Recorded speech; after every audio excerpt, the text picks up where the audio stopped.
विशालनेत्रं बिम्बाधरं सगनमेघरुचिं मनोज्ञं मन्दस्मितं मधुरसुन्दरमन्दपानं श्रीनन्दनन्दनमहं मनसा स्मरामि। भक्तमाल की इस पावन यात्रा में आप सभी का पुनः एक बार हार्दिक स्वागत। हम सभी श्रवण कर रहे हैं भक्तमाल में नवादासी के द्वारा गाया 24 अवतारों का बहुत संक्षिप्त वर्णन। और आज की इस दिव्य कथा में मैं आपको सुनाने जा रहा हूँ भगवान का वो सुंदर रूप नरसिंह अवतार की दिव्य कथा। कथा आती है भागवत जी में भी, अनेक नरसिंह पुराण में बहुत दिव्य ढंग से गाई गई है। भक्तमाल में बड़े सूक्ष्म ढंग से छपाया में गाया गया है 24 अवतारों को। दिति और कश्यप की संतान हिरण्याक्ष और हिरण्यकश्यप। हिरण्याक्ष के वध के लिए भगवान ने 12 रूप धारण किया, जो कथा मैं आपको श्रवण करवा चुका हूँ। और अब हिरण्यकश्यपु को मन में बड़ा उद्वेग है, मन में बड़ा द्वेष है, बड़ी ईर्ष्या है भगवान विष्णु से कि किस प्रकार से मैं अपने भाई का बदला ले सकूं, जिसके लिए बड़ी घनाघोर तपस्या की है, बड़ी कठिन तपस्या।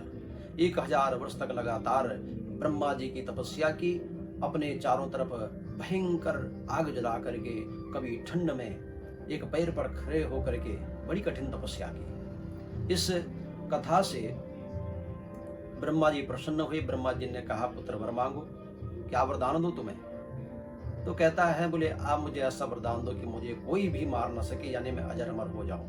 तो ब्रह्मा जी कहते हैं, पुत्र ये तो संभव ही नहीं है, जिसने जन्म लिया है वो मृत्यु को अवश्य ही प्राप्त होगा, जाना तो सबको पड़ेगा, कुछ और वरदान मांगो।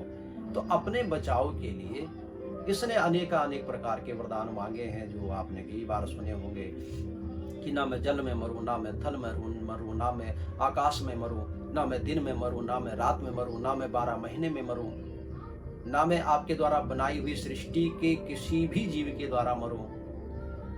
बहुत वरदान मांगे, ना मैं अंदर मरूं, ना मैं बाहर मरूं। ब्रह्मा जी ने तथास्तु कह करके आशीर्वाद दिया। और इस बीच में इसकी पत्नी कयादु का हरण इंद्र करके लेकर के चला गया।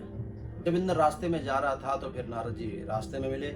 नारद जी ने बहुत इंद्र को डांटा और कयादु को अपनी पुत्री की भांति कुछ समय तक अपने ही आश्रम में रखा। और भगवान के अनेक चरित्र का गुणगान नारद जी नित्य प्रति करते, कयादु भी श्रवण करती। कयादु के पेट में हिरण्यकश्यप की संतान, चौथी संतान प्रहलाद जी महाराज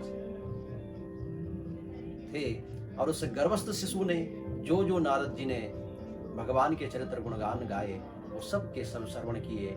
और वो राक्षस कुल में भी रह करके बालक भगवान का परम भक्त हो गया। इधर हिरण्यकश्यपु ने अनेक प्रकार के जब वरदान प्राप्त कर लिए, तो फिर हिरण्यकश्यपु अहंकारी हो गया, गुमानी हो गया। चराचर जगत में हिरण्यकश्यपु का भय व्याप्त हो गया, हर किसी पर विजय प्राप्त कर ली। लेकिन थोड़ा सा विचार करिएगा, हिरण्यकश्यपु ने ब्रह्मा जी से अनेक वरदान मांगे ताकि मर ना सके।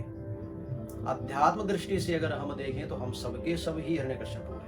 हम भी सोचते हैं, हम भी विचार करते हैं, हम मरे ना, और क्या क्या यत्न नहीं करते हैं, क्या क्या नहीं करते हैं। पॉलिसियां ले लेंगे, सैर सपाटा करेंगे, करना चाहिए, अच्छी बात है। लेकिन क्या हम कभी मौत से जीत पाए हैं? कभी नहीं। जिंदगी हार जाती है और मौत की ही जीत होती है, ये सत्य है। लेकिन इस अहंकार में हिरण्यकश्यपु जैसी जिंदगी हमारी भी है। इसके पास बल था, इसके पास ब्रह्मा जी के अनेक वरदान थे। हमारे पास भी पूर्व जन्मों के कर्मों के अनुसार कभी ज्ञान होता है, कभी धन बल होता है, कभी बाहुबल होता है। उसमें हम इतना चकनाचूर हो जाते हैं कि सब कुछ भूल जाते हैं। हिरण्यकश्यपु भी सब कुछ भूल गया। और भगवान के ही भक्त से बैर कर लिया, भगवान से ही बैर कर लिया। लेकिन भागवत जी में कहा गया है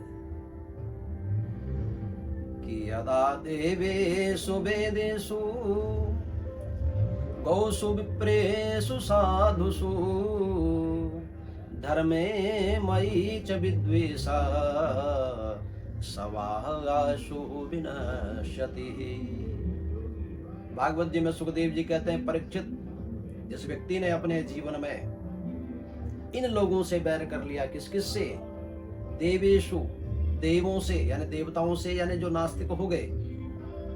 वेदेशु, वेदों से। गौसु, गौ माता से। विप्रेशु, ब्राह्मणों से।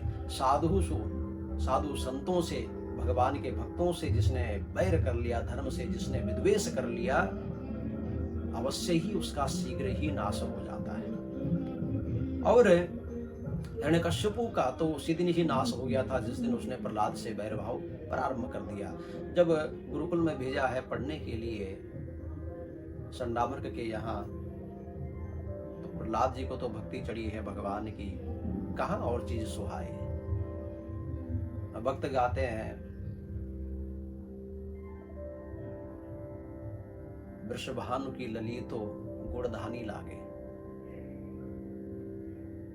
अब मुझे बोले माखन मिश्री कुछ भी नहीं भाती है, अब मुझे जीवन के स्वाद कुछ और लगते ही नहीं, बस राधा का नाम ही स्वाद है। उस स्वाद के आगे दुनिया के सारे व्यंजन सब फीके पड़ जाते हैं। उसी प्रकार प्रहलाद जी का जीवन, सारे व्यंजन फीके पड़ गए, राजपाट फीका पड़ गया, भगवान की भक्ति जाग गई। कितने भक्त ऐसे हैं जिन्होंने बड़े बड़े घराने के, जिन्होंने सब कुछ त्याग करके ठाकुर जी की शरण ले रखी है और भगवान का नाम जप कर रहे हैं।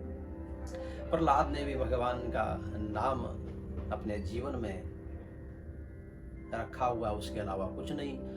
कथा कई बार आपने सुनी है कि किस प्रकार से अनेकानेक दंड दिए हैं, अनेकानेक प्रकार के प्रहलाद जी को, उसके पिता ने ही। लेकिन प्रहलाद जी कभी डगमग नहीं हुए। एकदा बबूला हो गया हिरण्यकश्यपु, अगली बारी जब फिर बुलाया तो फिर नवदा भक्ति का ज्ञान दिया कि श्रवणम कीर्तनम विष्णु स्मरणम पाद सेवनम।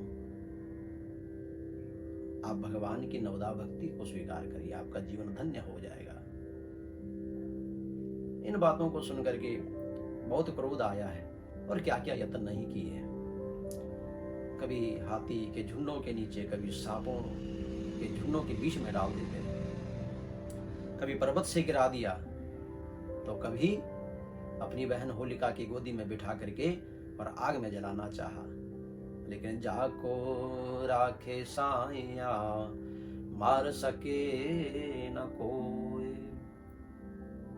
बाल न बांका कर सके जो जग बैरी होए। कुछ नहीं बिगाड़ सका। एक दिन बहुत जब चिंतित व्यतीत हो गया कि इसको किस प्रकार से अपने जीवन से हटाऊं, तो भरी सभा में बोल कहा, कहाँ है तेरा परमात्मा? तू कहता है हर जगह विद्यमान है, बता। कि हरि व्यापक सर्वत्र समाना, प्रेम ते प्रगट होई मैं जाना। यत्र तत्र सर्वत्र परमात्मा विद्यमान है। कहाँ परमात्मा नहीं है? ऐसी कौन सी जगह है जहां पर परमात्मा का अस्तित्व नहीं है? उन पेड़ों के अंदर वो परमात्मा बैठा है, तो पेड़ हरे भरे होकर के अनेक रंग बिरंगे फूल खिला रहे हैं। वो परमात्मा उन जीव जंतुओं के अंदर बैठा हुआ है।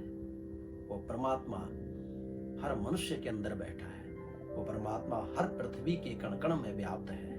वो परमात्मा बहते झरनों के अंदर व्याप्त है, बहती नदियों के अंदर व्याप्त है। वो परमात्मा इस वायु में व्याप्त है। कहाँ पर नहीं है परमात्मा? सब जगह परमात्मा है।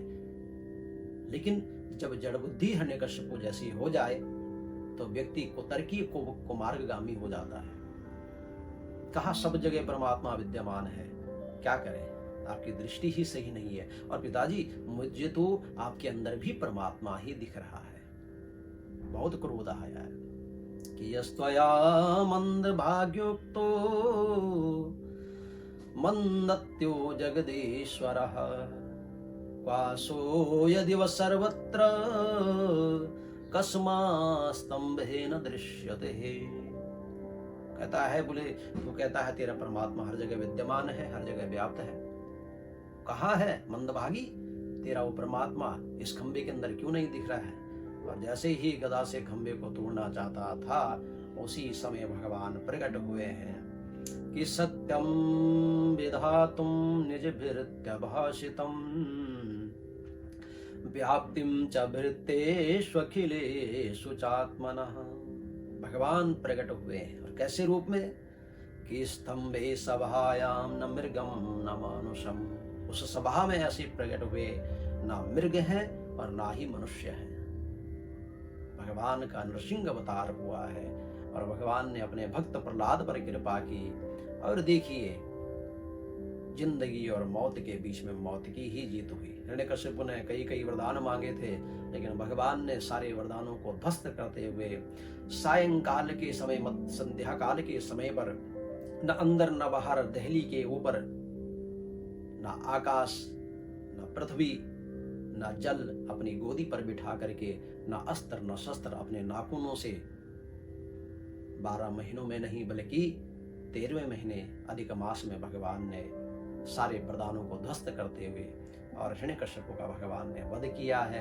अपने भक्त प्रहलाद पर भगवान ने कृपा की और ये भगवान का पावन नरसिंह अवतार, आगामी अनेक अवतार, अनेक भक्तों के चरित्र आप इस चैनल के माध्यम से सुनेंगे। आप सभी से निवेदन, चैनल को सब्सक्राइब